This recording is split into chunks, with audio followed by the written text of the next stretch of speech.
I believe it was the great Ronnie Coleman who once said, "Lightweight baby." Lightweight, baby! Woo! Lightweight baby. Nothing but a peanut. What many people today might not realize is that while that phrase has been drilled into the subconscious of every powerlifter and bodybuilder alike, Ronnie was fantastic at practicing a form of self-talk. Self-talk is the collection of all the inner conversations we have with ourselves, especially around key moments. You have a PR attempt loaded on the bar, you have a distracting person lifting in front of you, you have your 5th working set, and the last 4 have been getting increasingly difficult. You see, there's a moment of opportunity before every big lift where you can insert confidence and poise, or even a specific technical cue, or you can allow your thoughts to insert doubt. This is a critical moment and only gets more critical the higher in skill and strength you become. Self-talk can be incredibly affirming, instilling in you all of your best qualities, imagining how much better things could be, or allowing for states of hyper-focus and flow. It can allow you to zoom in on a specific technical cue you've been hoping to remember. It can be motivational, encouraging you to put everything you have into the last rep or last set. Or self-talk could be pretty bad. You make a mistake, you might be telling yourself, "Great, now I'm down 10 kilograms thanks to missing that second attempt because I blew the rack command and I'll have to retake this and I won't PR my squat at yet another meet. I'll never improve my squat." How do you rise to the challenge? What makes you feel prepared and in the zone, ready for anything? And how can we harness self-talk to better control ourselves? Stay with me as we dive into an overview of what self-talk really is and why it can be effective. And stay until the very end for my favorite phrases that I've personally used. I've tried a ton of different strategies and feel like I've come up with some really potent tools for performance. So without further ado, let's get into it.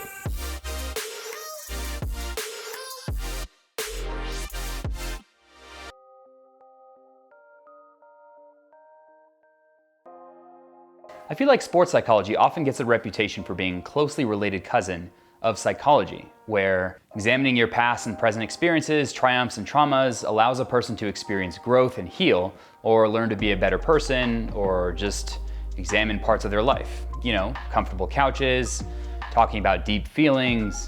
There's definitely a place for that, and I'm a massive advocate for therapy for everyone. While some of this can bleed over into sports psychology, for the most part, sports psychology is devoted to improving performance. How can we make your brain and body work better together so you improve faster? How can we make you more motivated to get through difficult training sessions, or deal with performance anxiety, or take feedback better? It's from this very practical place that purposeful self-talk is really born. Why do it? It works. Self-talk alters hormone response patterns, cardiorespiratory function, and even influences perceived exertion. That might mean actually lowering RPE. What's more, self-talk is even more important in athletes who train tasks involving fine motor control, especially in closed skill environments. Basically, movements that are the same every single time and have a distinct beginning and end. This is exactly a description of powerlifting.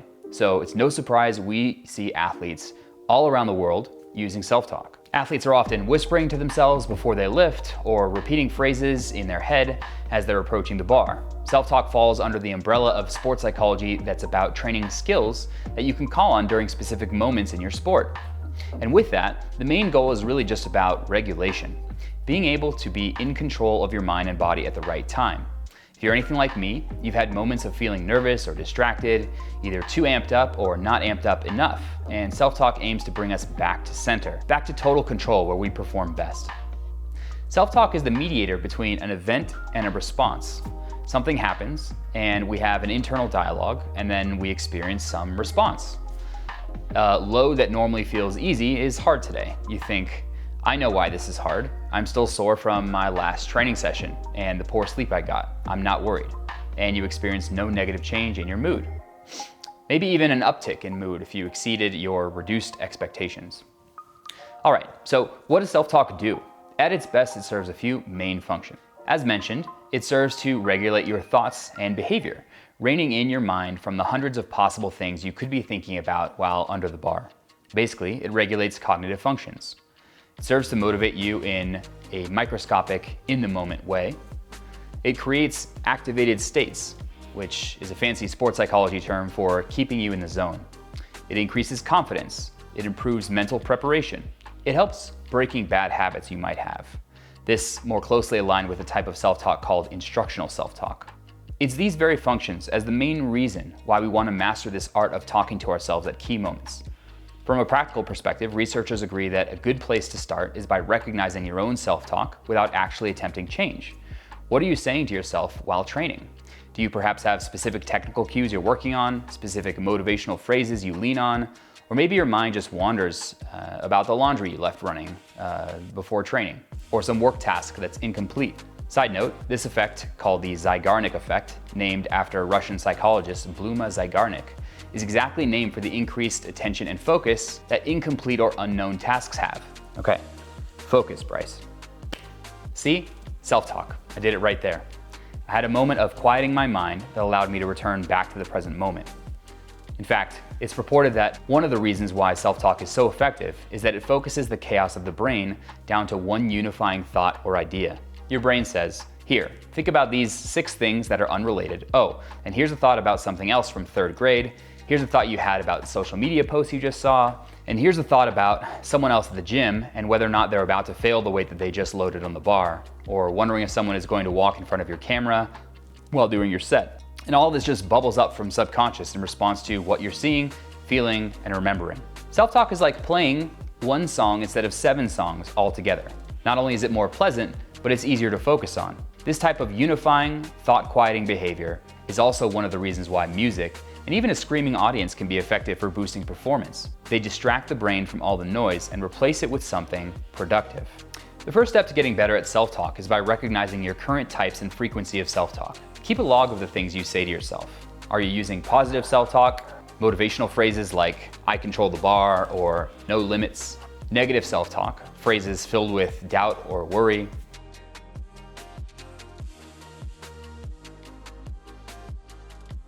Or instructional self-talk. Recognizing self-talk and catching those moments where you're less than kind to yourself and replacing them with something more productive has been shown to improve awareness of self-talk. That's all we need to start off. Now, before we go making phrases of our own or borrowing Big Ronnie's catchphrase, let's take a look at the different ways we speak to ourselves. What's the nature of what we're saying? Is it positive or negative? Internal or external? What's the structure? Is it a single word like go, a phrase like be right here, or a whole sentence like get your shoulders over the bar? While these are the only structures in the research, I might add that a certain kind of visualization also fits here. More on that later.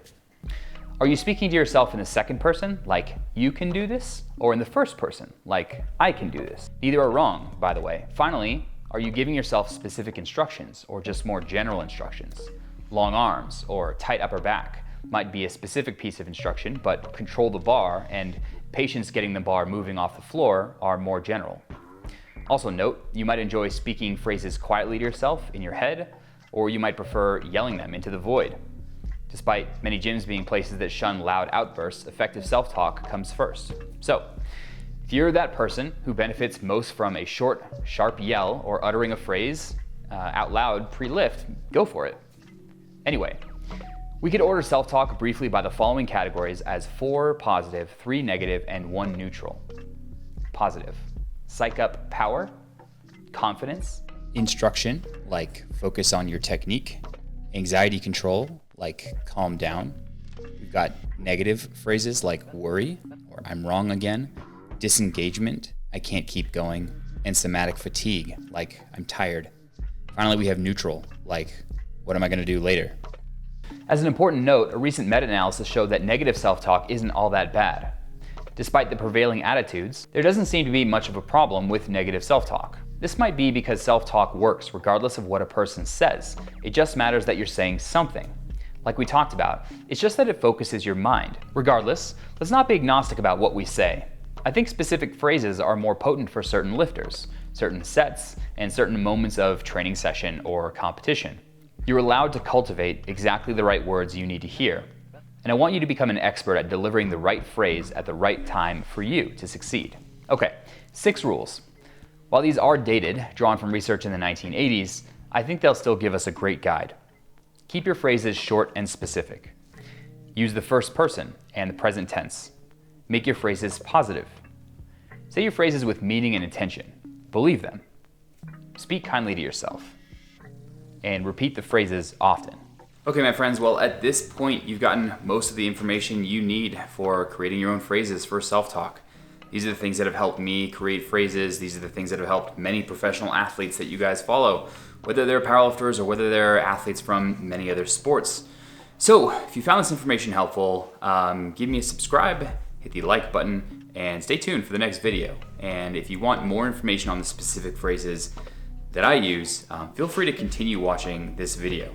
I wanted to cut it off here because I start to ramble quite a bit. So if you're done, then you're done. Otherwise, feel free to continue watching or listening, I guess, to learn a little bit more about some of the phrases that I use. I'll let this video run long, okay? Hope you guys have a great weekend. Talk to you soon. All right, so I broke down my own self-talk into 5 categories here, and the categories are challenge-related, effort-focused, motivational, instructional, and visualization-related. And in these, I want to say a phrase and then just spend a moment talking about what it means to me and kind of how I've used it. Hopefully that may help you not only have a few examples of some self-talk, but perhaps even a few things to try for yourself in the gym. So in the challenge-related category, we have the phrases, it's going to take more than what you've been giving. It's time to level up. When you unleash it, nothing can hold you back. More, give me more. Watch me right now, test me and find out, and prove it. As the heading suggests, these challenge-related pieces of self-talk encourage you to become more than what you are, to rise to the challenge, to bring everything you have to bear for the task at hand. And when I've done this, I found that I lift with a lot more energy, a lot more focus, and I truly feel like I have more resources available to complete the task of finishing a big lift. So I go to these challenge-related cues when it comes for a big session or a big lift, or perhaps those times when I'm not feeling ready to perform, but I need to perform. It's in those moments that you can really be your brain's best friend and potentially use one of these pieces of self-talk to encourage you to bring out your best. In a similar category, I have effort-focused cues. These ones are also focused on how much effort I can bring forth to accomplish a specific task. They also have a secondary goal of kind of instilling in me a certain amount of confidence, a certain amount of ability that I have what it takes. So a few of these are, I control the bar, whatever it takes, and the related everything you have, and bring it all out. A note about these, by the way, be careful of over-arousal. You don't want to self-talk yourself into a frenzy of actually becoming unfocused on the task at hand, too jittery to really be effective. Here we're looking at the individual zone of optimal performance, so-called IZOF, this idea that everyone kind of has a sweet spot of arousal that they perform best. And whatever that spot is, when you start to move either too low or too high outside of that range, you end up performing worse overall. So what is that kind of middle ground that we can strike that allows you to get your best performance out? Phrases like this might have a tendency to tip you too far over and away of your ideal spot. So do be careful with these. A few more in the effort-focused category. All the pieces are here, put them together right now. No limits, and the related, it's all possible. And of course, there's a lot of shorter ones here too. 1 or 2 words that kind of get at the same idea. Strong, right now, yes, speed, faster, I believe, even kill. Just kind of this demonic energy driving you to be a better version of yourself. More on that, by the way, in just a little bit. There's some motivational ones too. Be right here. This idea of just being present if you find your mind is wandering a little bit too much. Or this is just a stepping stone. Crush this number so we get to play with some number in the future. This idea of thinking of the present lift as just one launching step that gets you to where you want to go. Now I have a few more abstract visualization related pieces of self-talk. And again, this is that broader category of self-talk where we're really bordering on visualization here, but there's not really a useful spot for it. So I wanted to include it here because it is a form of that imagination that happens right before a set, that attitude that you can bring into a specific exercise and set. So one is, I imagine that I'm creating copies of myself that are all lifting the bar together. Essentially, there are, 2 to 5 versions of myself kind of stacked on top of one of each other, each kind of adding their own individual power. So, I'm anywhere from 2 to 5 times as powerful as I normally am.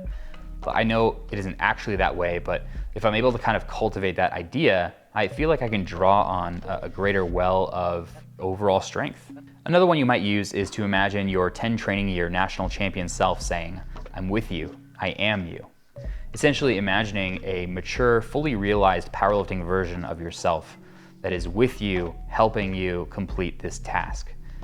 This kind of mentor version of you is you. And by realizing that you two are actually the same, you're able to draw on those same resources of poise, motivation, strength, output. Those are the kind of things that help drive you forward. Put yourself inside the memory of your best recent set on this particular lift when everything felt effortless, light, and technically perfect, and embody that memory. What does it feel like to be back in that space where you absolutely crushed a set? How did it feel? How did the bar feel on your back? What were you going through? If you can kind of bring back some of those things, you're going to be able to perform better. Or another form of visualization, putting your mind inside of your idol for this particular lift. Whether it's not you, maybe it's someone else. What are they doing? How do they feel? What does it look like when they lift? How powerful do you feel? Can you draw on those resources to help you complete the task at hand? Or sometimes I've tried a heavy metal and a fierce kind of kill the weight type of attitude. This like growling, seething, evil black devil kind of energy that you can just like crush the insignificance of the weight at hand. And like, look, your imagination can do some wonderful things, imagining that you are bigger, larger than yourself, that you have more resources at hand. I know this just sounds like play and sounds like pretend, but the thing that is real is the resources that you draw from this, the level of energy that you can put into the barbell. And if all it takes is a little bit of imagination and pretend, I will do that every single time. Lastly, there's a few poorer choices, and I just kind of want to note these so that you guys have a counterexample of, well, if this is some good talk, what is bad self-talk? And I feel like the phrases "I'm ready" or "you're ready" are oftentimes a poorer choice because they invite doubt and further thought. Am I actually ready? Let me think about why I'm ready or why I'm not ready. So as much as possible, we want self-talk to kind of be self-contained rather than leading to a longer phrase of thoughts, because that type of distraction is exactly the opposite direction that we want to head. Or overly specific instructional cues where you've already made your lifting pretty automatic. Let's pretend you've been lifting for 5 years and your deadlift already feels pretty good most of the time. But you go back and you think about where your knees should be, or what your hips should be doing, or knees before hips on lockout. I talked about this in my last video actually on how to deadlift. Once you've gone toward that direction of automaticity, we want to keep you moving forward, and rather than taking steps backward where self-talk is more instructional. I hope you've enjoyed this brief foray into self-talk. It's my hope that you find phrases that you can actually use to help drive you to better sessions, and just be more kind to yourself. I've worked with some athletes who are their own worst critic, and certainly there's a place for that. Certainly the use for that is to drive you to be a better athlete. But I think we can be careful and instruct phrases that we can use to get ourselves the best performance possible, while also allowing us to be kind to ourselves and really celebrate the wins, get our best out, keep us focused on the task at hand, and ultimately become a better lifter. If you found this video helpful, give it a like, subscribe to the channel if you like, and perhaps give me a comment down below about what some of your favorite self-talk phrases are. I might be using those ahead, or at least experimenting with them as I try out many different phrases over the next few years of training. Hope you do the same. Thanks.